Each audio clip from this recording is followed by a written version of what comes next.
So welcome Cert IV to AIEVAL 406A, Integrate Aboriginal and Torres Strait Islander Cultural Values in Teaching Practices.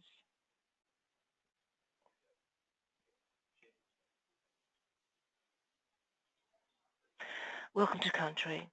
TAFE Queensland North Cairns Ratep is located on country associated with the Gimuwai Wallabutta clan of the Yidinji people. We recognise and pay our respects to the elders past and elders present. The unit that we're going to be looking at today is to further develop and enrich your teaching practices by identifying and working with cultural mentors. You will explore your own knowledge of cultural protocols, values, customs and heritage. So as you go about this process of setting up a mentoring program within the school, now you may not be setting up a mentoring program within your school, but if you were to do so, this is what you need to do. This is what you need to think about. This is going to help you. The setting up of a mentoring program will also help you to examine and understand the relationship that exists between community and school. It will also give you or guide you in how to model cultural and local community values in your teaching practice. This practice is supported by developing a relationship with a mentor and bringing children into more interactive contact with community elders. And it is amazing what happens when you see community elders working in the school or any Aboriginal Torres Strait Islander person working in the school. Have a look at some of those kids' reactions.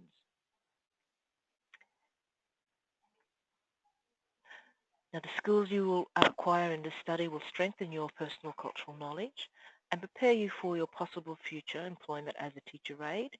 If you are also a teacher aide, the possibility of further study towards maybe gaining your Bachelor of Teaching.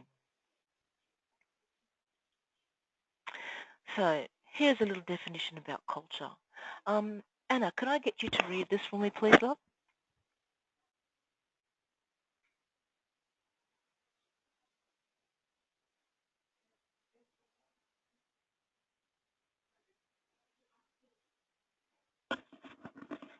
Or is anyone able to read this for me, please?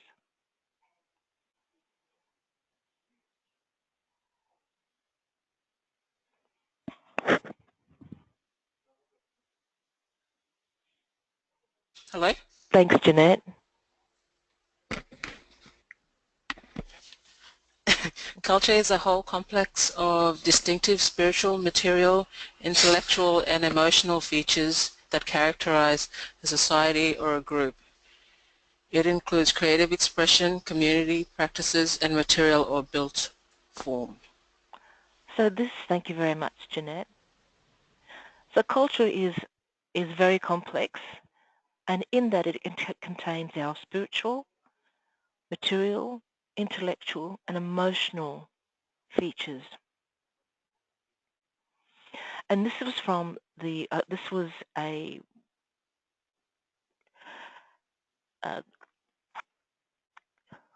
definition put out by the United Nations World Commission on Culture and Development report. Could I get someone to read what Mahatma Gandhi says? Because I thought this was a really good quote for us to think about.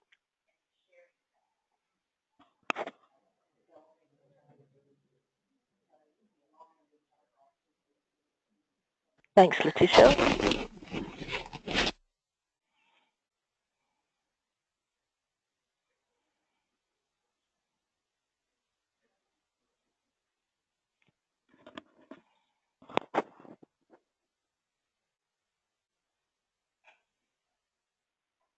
No, I can't hear you, Dylan.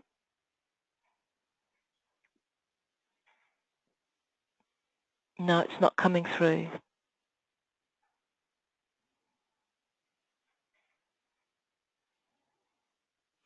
Would you like to have a go?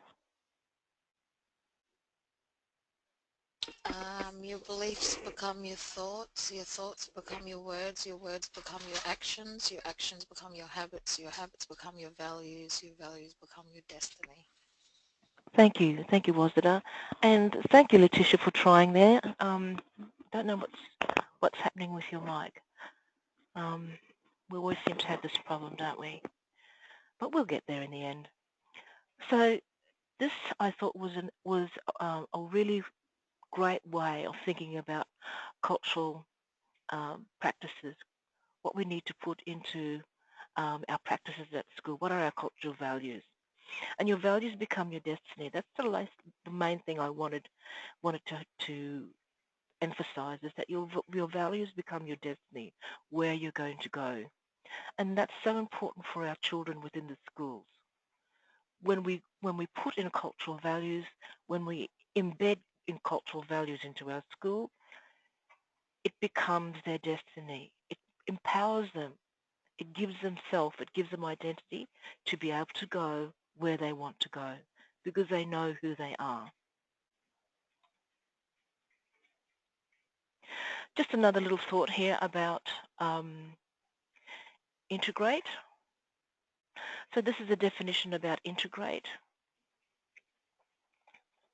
So when we talk about integrate Aboriginal and Torres Strait Islander cultural values in our schools for our children, and not only for our Aboriginal and Torres Strait Islanders children, but also for our non-Aboriginal and Torres Strait Islander kids within the school, so that they have an understanding about what is Aboriginal and Torres Strait Islander culture and what is the values that we hold.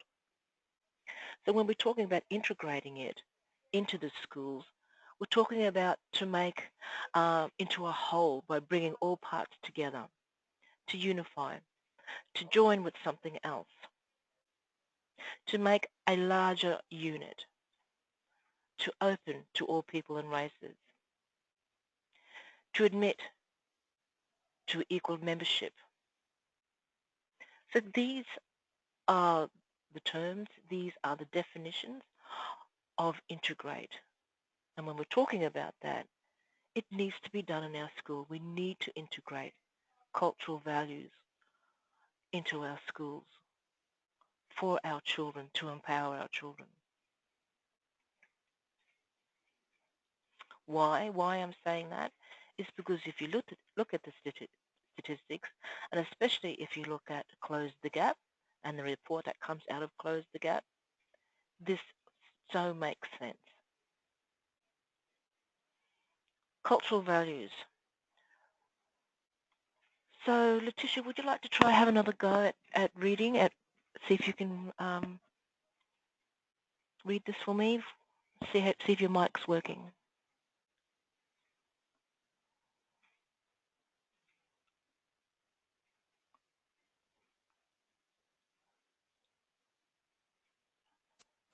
No, it's not happening, love. Sorry.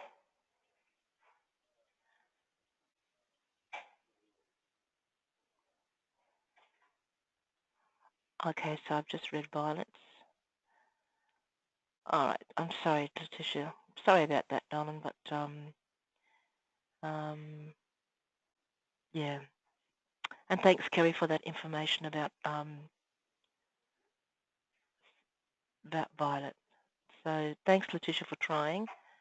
And okay, Violet, you're picking up this conversation at home, which is great. So cultural values is a framework through which a person views the world. This framework includes beliefs, values, traditions, experiences, education, gender, and social status, all of which work together to guide behaviour and decision making.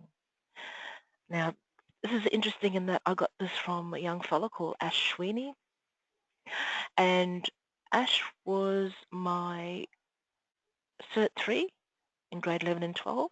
He then did his Cert 4, and now he's into his diploma. And this is what he says.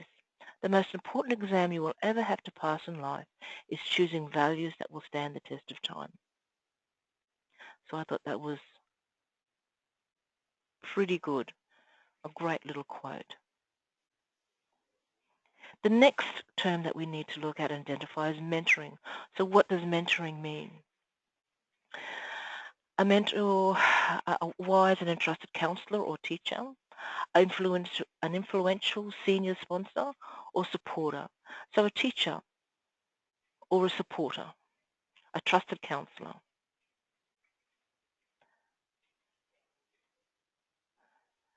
Effective mentoring, what is it? So we need to have a look at effective mentoring if we are going to set up a program in the school.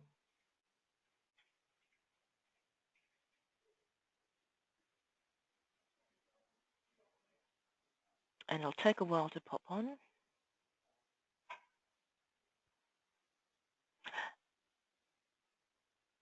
Okay. So it's pretty small for anyone to read. So I picked this up through a website when I was searching for information about defining what a mentor is. So this one I found was about 5 effective mentoring skills. And there they are there. Skill 1, open-mindedness. Kerry, would you like to read that one for us? If you can see it. Open-mindedness, skill number 1. By far one of the most important skills you need to have is the ability to keep an open mind. We all come to the mentoring table with our own thoughts, our own value system, and our own prejudices. This is normal. It's called being human. But the purpose of mentoring is to transform not only the mentoree, but also the mentor. For this to occur, everyone needs to open their minds to new ways of thinking. It's not always easy, and it will likely be an ongoing process throughout the mentoring relationship. The point is to be aware of what you're thinking and how it's affecting the relationship. Great, thanks, Kerry. So here's skill 1 that you need to think about. You need to have open-mindedness. Skill 2, Wasida, would you mind reading that, please, love?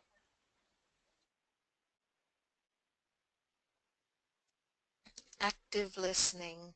There are two types of listening, active and passive, and their definitions are just as their names imply. When you actively listen, you're fully engaged with the other person.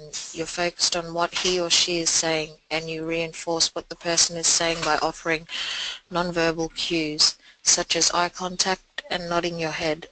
Active listeners are alert, sit up straight, ask questions, and show their sincere interest in what the other person is saying. Both mentors and mentorees need to engage in active listening with one another. Thanks, Wasida. And that's so true. We all need to be active listeners. We all need to listen to what's being said.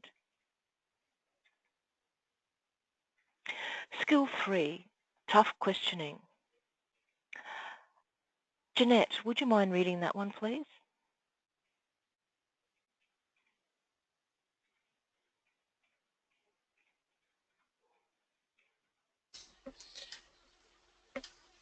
Tough questioning. The way to dig deeper into an issue is by asking questions, and sometimes the most important questions are hard to ask. Ask them anyway. Do so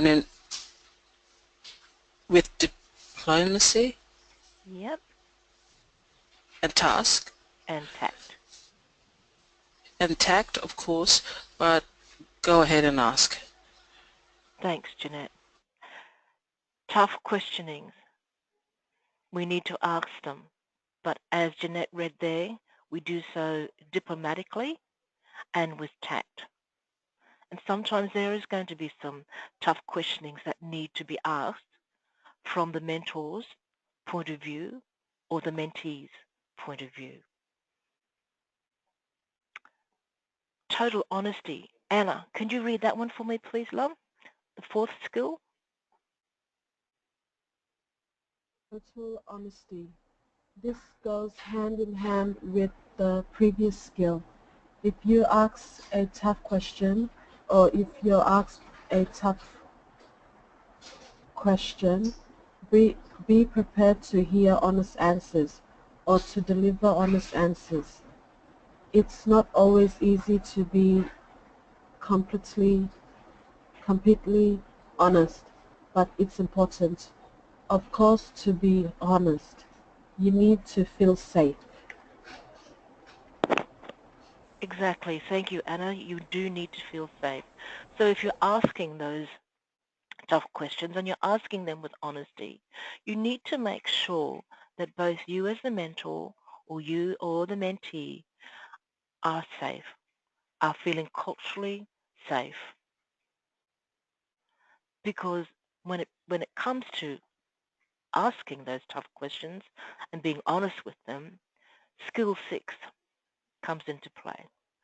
So skill 6 is deeper reflection and self-awareness. You ask a tough question. You hear an honest answer. And now what?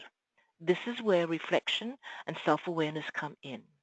It's easy to want to move away from the challenging conversations into easier subjects. But the most successful mentoring relationships won't allow for this.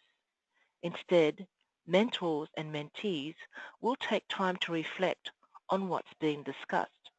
This is important because when we're discussing difficult issues, we can often slip into defense mode in the heat of the moment. Taking time to reflect, however, can help us avoid knee-jerk reactions and instead help us grow, which is the whole point. So when we stop and reflect and have that self-awareness, we're not going to go into that heated moment and do knee-jerk reactions. We need to take our time with this. We need to feel safe. The tough questions are being asked. The honest answers are being given. What happens? We need time to stop and reflect and think about how am I going to approach, how am I going to answer this question? You may then be the mentor and the student comes in that you're mentoring and you're going to say, oh, hey, let's just give a name. Hello, John. Your, our time was to meet at 12, but you're half an hour late. Is there any reason as to why you're late? You know, and the person will give an honest answer. Okay. There could be tougher questions out there for them, for the mentor to ask the mentee, or vice versa. But we need to have these skills, open-mindedness, active listening, use those tough questionings and being totally honest, but stop and think and have deep reflection and being self-aware. Any thoughts? Has anyone got any thoughts on that?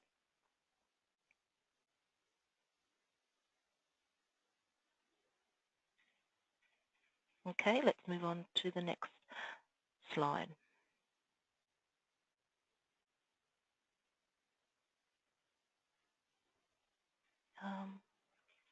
Did I do that one?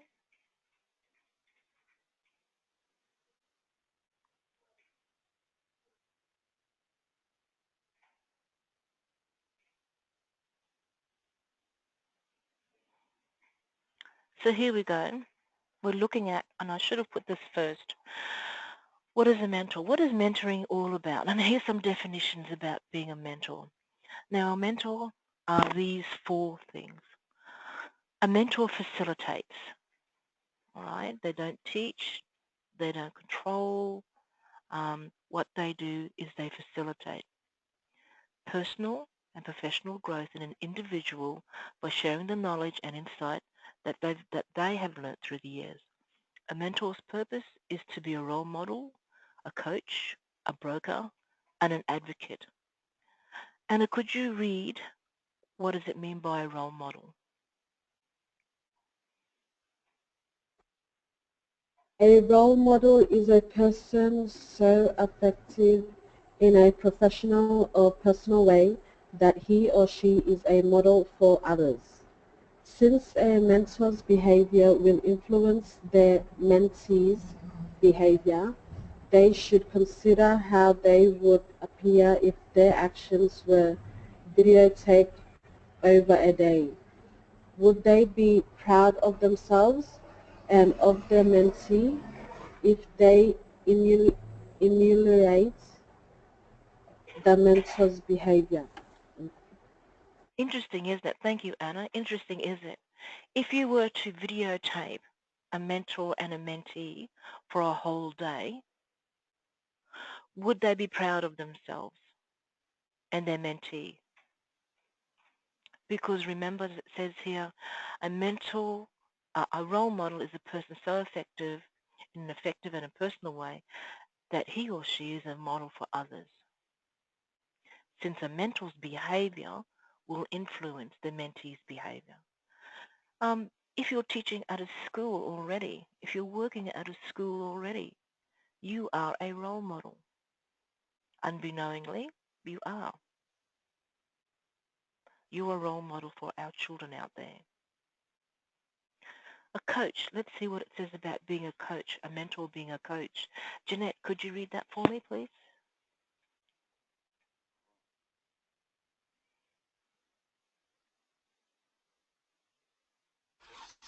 Coach. Mentoring includes being supportive of the mentee ideas, but also requires acknowledging the strength and help the mentees to see the weakness in their ideas and overcome any shortcomings. Great, great. Thanks, Jeanette. When you think of a coach, and to put it in an easier context, think of a coach like a basketball coach or a football coach. That's what they do. They look at their weaknesses and they look at their strengths. So they look at and they acknowledge their strengths, and they help the mentee see their weaknesses in their ideas and by overcoming their shortcomings. So they then build on their weaknesses, acknowledge the strengths, and then build on the weaknesses. Broker, Violet, could you read broker for me, please?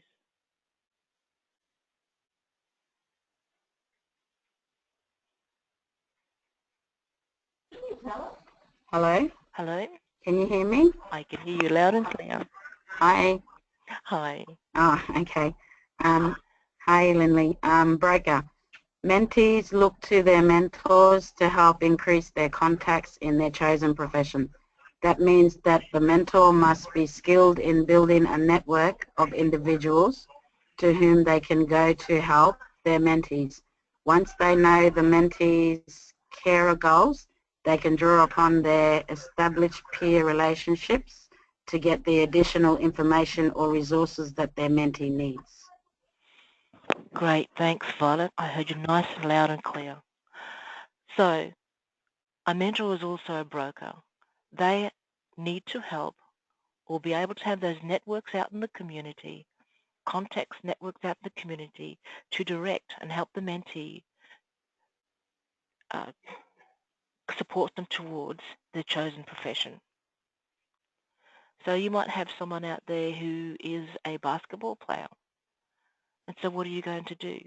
Hey, you might tee up taking them to a basketball game, getting the team to come in and to play and to do a workshop with your students who are interested in basketball. If your student is interested in science, see if you can find a science club that they can go to and do the workshops in the science club.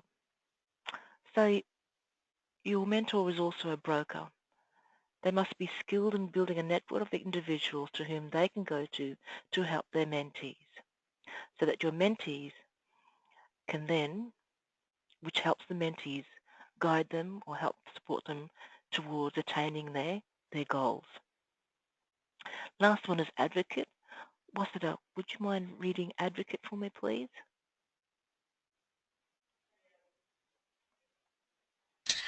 Advocate. Mentors serve as cheerleaders for their mentees, offering positive feedback to the mentee and to others about their work. Mentors need to acquire a reputation for being genuine and sincere with their praise by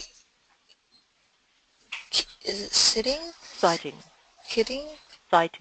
citing specific instances in which their mentee demonstrated his or her potential. Thank you, Don. Thanks, Wasida. So, a mentor is also an advocate. They offer positive feedback to the mentee about what they're doing. They also go into bat for the mentee as well.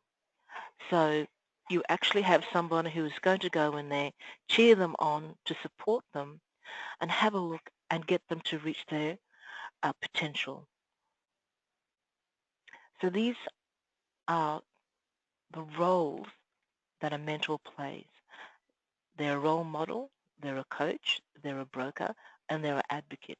If you work within a high school or with the upper school and primary, and you're a teacher aide, unbeknowingly, you are all of those things. A role model, a coach, a broker, and an advocate. I said that to one of my students, the students that I had in the first session, and she agreed because she hadn't quite looked at herself that way, and she was feeling very positive about that. I said, this is what you are. You're actually a mentor, and these are the things that you do in the school where you work. And through just listening to her, there was a pride there.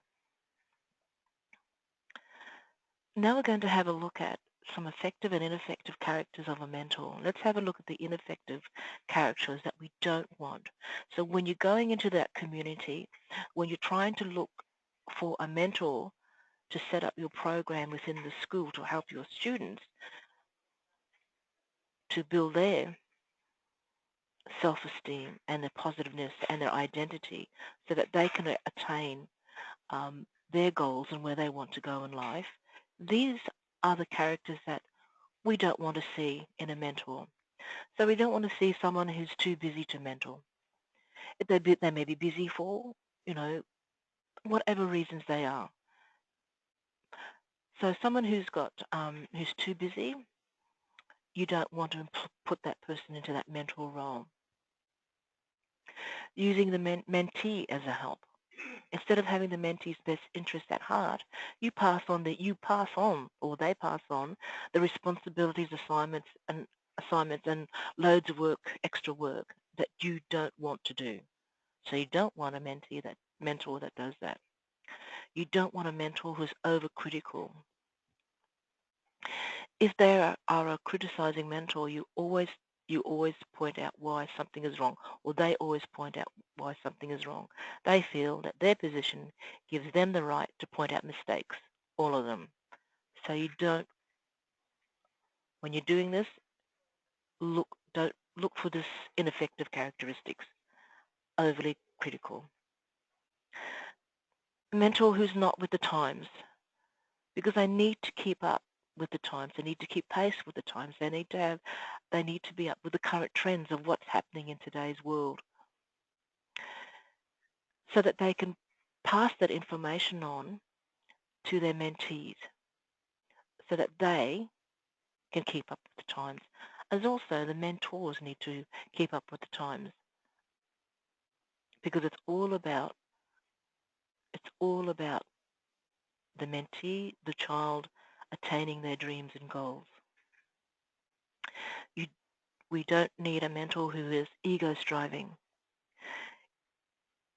If they feel if they feel it might endanger their spotlight, if their mentee becomes more successful than they do, then mentoring is not for them. So ego striving mentors, ineffective character. An effective character for a mentor that we're looking for is that they can spot the potential and believe in others. Effective mentors have positive views of others that generally increase how much learning can be transferred. An effective character of a mentor is networking and a resourceful guide. Effective mentors enjoy a positive reputation and are now held in high regard. They act as a repository of information and provide just-in-time learning. So they've networked, they're out there, they're resourceful people. They display patience and tolerance. All mentees make mistakes, so the mentor uses this mistake as an opportunity to teach the mentee in a positive way. So turn that experience into a positive experience. Mentors give encouragement. So they build up the mentee's self-esteem and identity. And lastly, this is a really good one. Mentors see the big picture. Effective mentors have a larger perspective that helps them generate useful suggestions and bring up points that the mentee would otherwise not consider. So they see the big picture. Sometimes we don't see the big picture. Sometimes we're only focusing on the little details. But it's really good if you have a mentor who can see the big picture.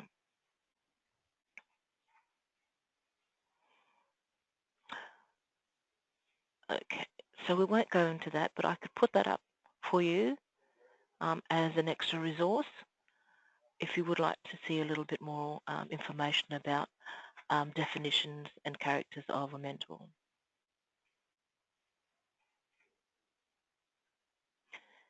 Any questions about that? That's quite self-explanatory, isn't it, when you're looking at it?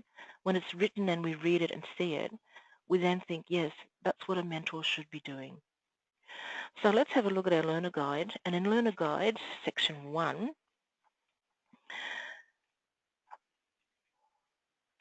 so you're actually going to look at define a cultural mentor, and that's in 1.5. So actually you've got your other activities. Activity 1.1, have you known a mentor? So you need to go through and have a look at that. And why is a cultural mentor needed in the school situation? So that's 1.1. 1.2, identify your main issues within your school community that you believe could be explored and perhaps solved in some way by implementing a mentoring system.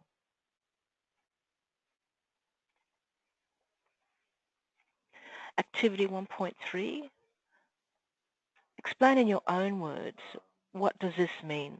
The role of the mentor is to build rapport, ask questions, listen, and elicit the mentee's own wisdom.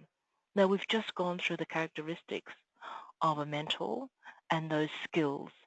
So I'll put that up onto the AIEVAL site in Connect so that you can actually have a look at that as well.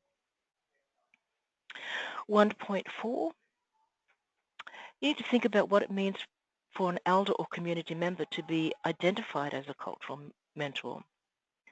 Not only for you as an Aboriginal Torres Strait Islander teacher, but for the children in the school community. So you've got about 5 questions there that you need to answer in activity 1.5.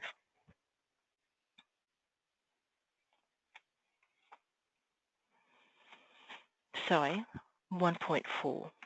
1.5, identifying a mentor. Now for answering this question here in 1.5, you'll read a scenario about Kim Alsop from the Northern Territory and the process that she went through and how to get a mentor program running in her school and who would be the best person from the community to act as the mentor. So there's some questions in there in activity 1.5 that you need to answer from the scenario. 1.6, community protocols, so your local community protocols.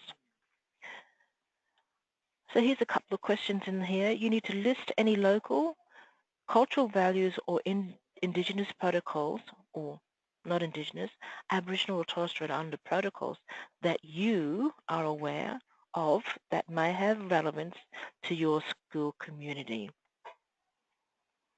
Okay. And there's a range, so you need to arrange a meeting to talk to a local elder or community or Aboriginal Torres Strait Islander community member about their local community cultural values and protocols. Now, this community member person could be a grandparent, could be an uncle or an aunt, could be the CEC of the school, could be somebody from your PBC, prescribed body corporate. Okay, now your prescribed body corporate, PBC, comes through your native title, whereby they were given consent determination for country. So that's what PBC means. So any organisation, Aboriginal or Torres Strait Islander organisations that you have in your community, talk to them. Talk to the elders. Talk to your aunts. Talk to mum and dad. Okay? About community cultural values and protocols. The next part for that, activity 1.6, is make a list of 4 cultural values or protocols that they believe are important to the school, community and environment.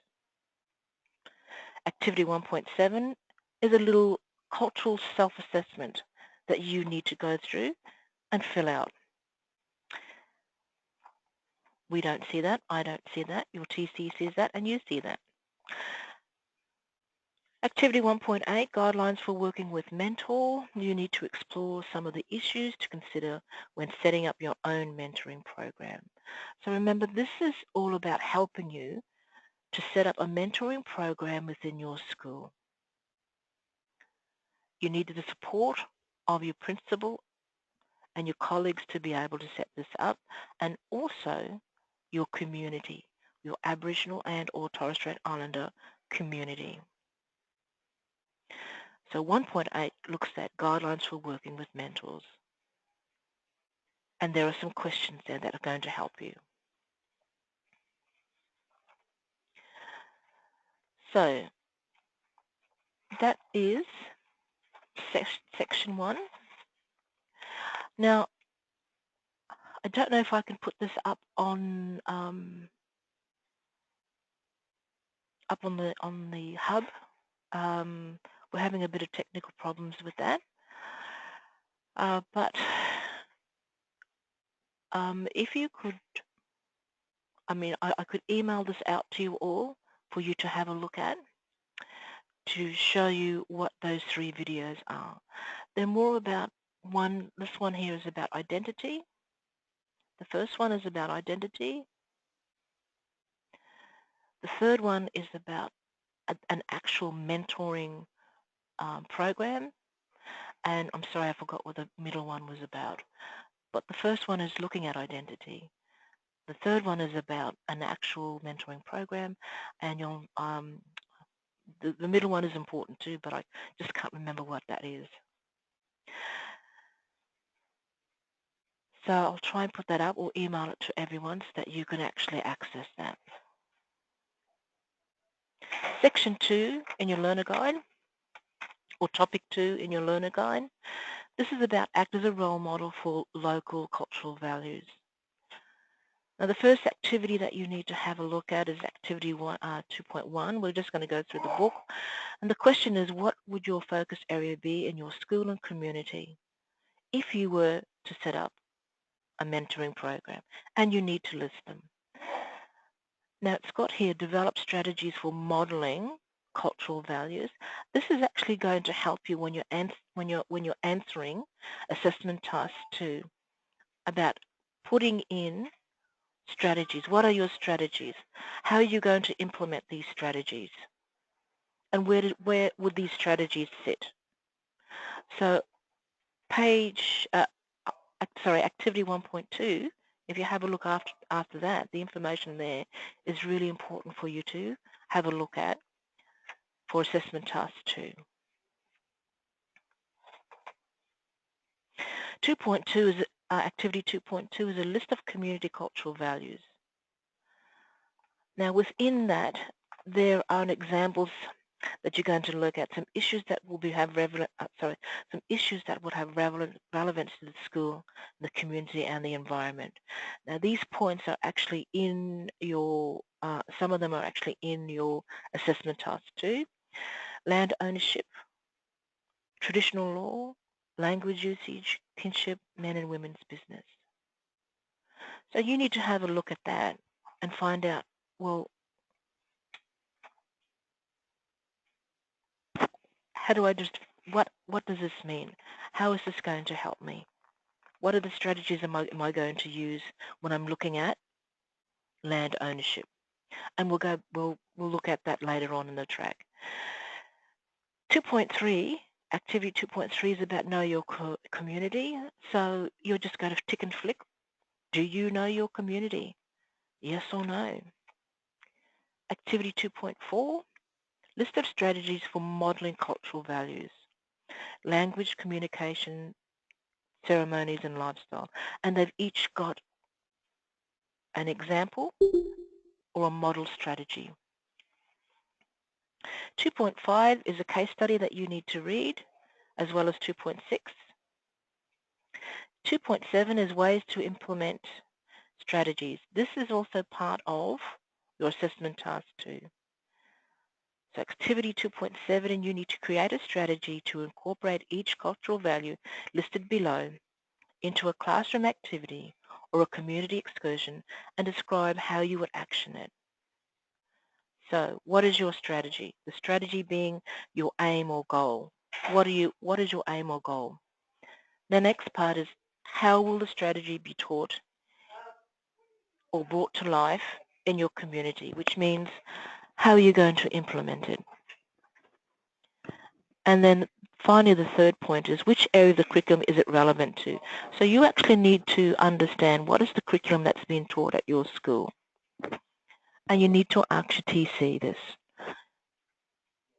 Literacy, numeracy, arts, social science, science, all of those concepts. So you need to understand what is the curriculum that's being taught at your school. You then need to go in and create a strategy to incorporate each cultural value listed below into your classroom.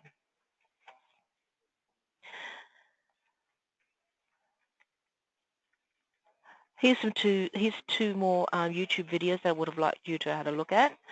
So as I said before, I'll put these up, email these out to everyone.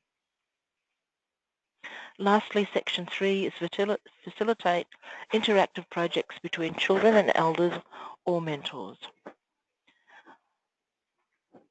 So we're looking at activity 3.1.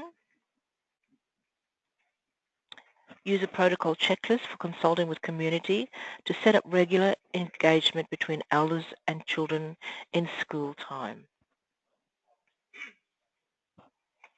What are you going to do there? Who, what, why, where, or when? There's a little scenario here with Ate Walter from Baru, whose country or land that the school is built on. So he was a very, very positive and influential man on Baru Island who was the mentor for the school. And that school is amazing. So read what Ate Walter did, because what he did do was really empowering for the children on Baru Primary School. 3.2 ways to engage with elders. So there's some things there that you need to have a look at. And this goes with the example of Baru Island.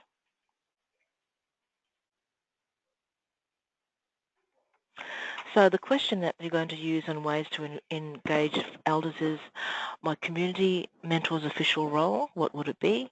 And in performing these roles, the mentor will da-da-da-da-da-da-da. 3.3, guidelines for engagement between elders and children. So it's asking you a question about would the type of mentor being used on Bardo Island work in your school?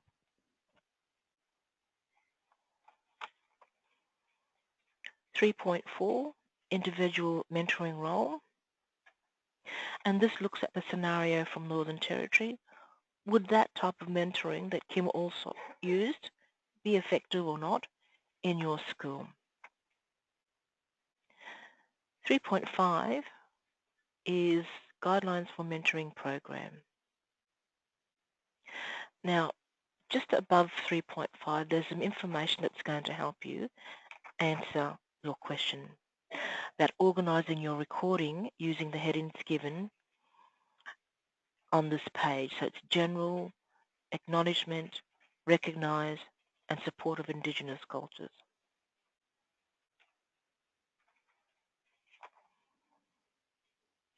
So you need to go through that page and have a look at that to answer activity 3.5.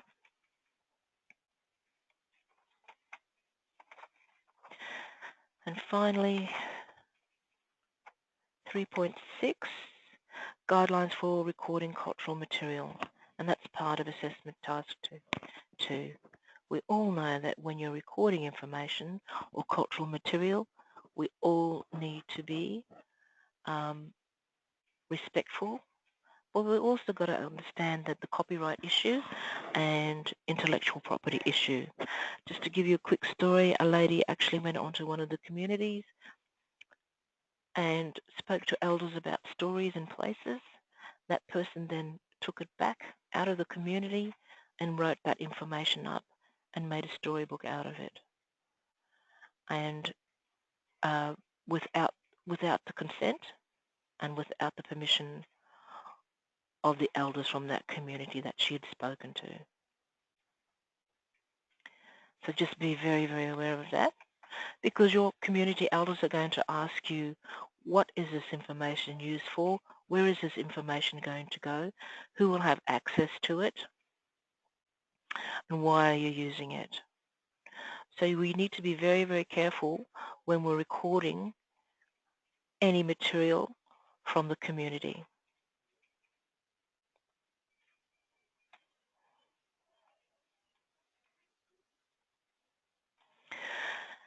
And 3.7, final one, after consulting with teachers, your local Aboriginal and Torres Strait Islander community members and students, you need to describe 3 possible activities based on Aboriginal or Torres Strait Islander stories or storytelling that would encourage 1, positive engagement between the school children and the local Indigenous community, and 2, the inclusion of Aboriginal and Torres Strait Islander cultural items into the school curriculum. So that's it for Section 1, Section 2 and Section 3. Your assessment task 2 is this. I'll just quickly close this and we'll go into the assessment task. So here's the assessment task. You've got 4 sections to complete. Remember what I said about respect for the land and your strategy and how you're going to implement it and what curriculum area it is. So when you go back through your learner guide, make sure that you cover that area very carefully, because that is also information that you can put into your assessment task too. So respect for traditional art or expression. What's the strategy? How would you encourage this? What would you do with the students? Implement. How would you action this? How would you action respect for traditional art or expression? And then what area would that come from? You know, that would probably come from the arts area, wouldn't it? It also could come from literacy as well. So here are the areas that you need to answer. You've got 1. Let me just get my little arrow thing again. So you've got 1, 2, 3. So 3. Part B is list 2 ways that regular engagement would occur within class time between local Aboriginal and Torres Strait Islander community members and the children in your school. Describe what parts of the curriculum these could be included in and how it might work. And there's your table to help you. So 1, 2. Engagement strategies, how it would work, and what curriculum area. Part C, after consulting with the students or with the teachers, local Aboriginal and Torres Strait Islander community members and students, describe 3 possible activities based on local Indigenous stories or storytelling that would encourage 1, positive engagement between the school and the community and the local Aboriginal and Torres Strait Islander community, and 2, the inclusion of Aboriginal and Torres Strait Islander cultural items into the school community. So, yeah. So the next part is here. So you have a table, so you need to put that in your table. Part B is the last part of Assessment Task 2. Explain how you think that the school and community could evaluate the effectiveness of the cultural mentoring program, and how could the school judge if the mentoring program is working. What feedback could the school obtain to make a judgment? All right. So that's all you need to do for Assessment Task 2. Assessment Task 1 is complete everything in your learner guide, and once you've done that, you probably need to do a little bit more research to help you along, but it will also help you. The information in Task 1 will help you answer Task 2. Is there any questions, ladies?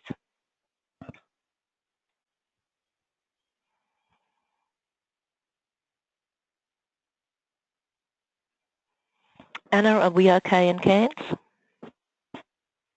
Yeah, okay. You all right? Okay. Kerry? Yes, Lynley, it seems pretty overwhelming at the moment, but I guess once we get our teeth into it, we'll break it into small parts and get our way through it. Exactly right, and thank you for saying that, Kerry. So ladies, we just need to break it into small parts. So you just need to look at section 1 first. Have a look at that. Go on to section 2, and then go on to section 3. Okay? Letitia, how are you? You okay?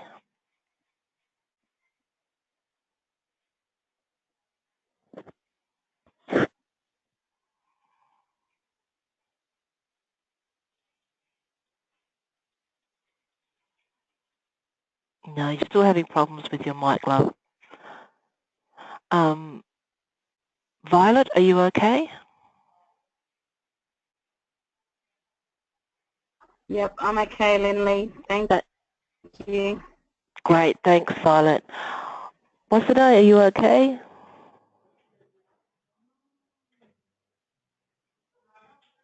Yep, all good. Okay. Look, if you still need clarification on this, please email me. Please ring me. You've got my number. I'm on the bottom of the email address. If you need further clarification or you just need to run some thoughts and ideas by, please contact me. All right. Now, you know I don't work Fridays, but I'm here to help you. All right. This is I quite like this one. This is a really, really interesting one. Just to give you a little spiel about this. This actually was put into play by my students that were in Cert 3 at TI High, and they actually put this program into play and made all Year 12 students mentors for the younger high school students, Year 7 and Year 8. So they actually put this all into play, and it was successful. So it can be done. It can be done. All right? So could you just hang on there for a little moment longer, and I'm going to stop the recording.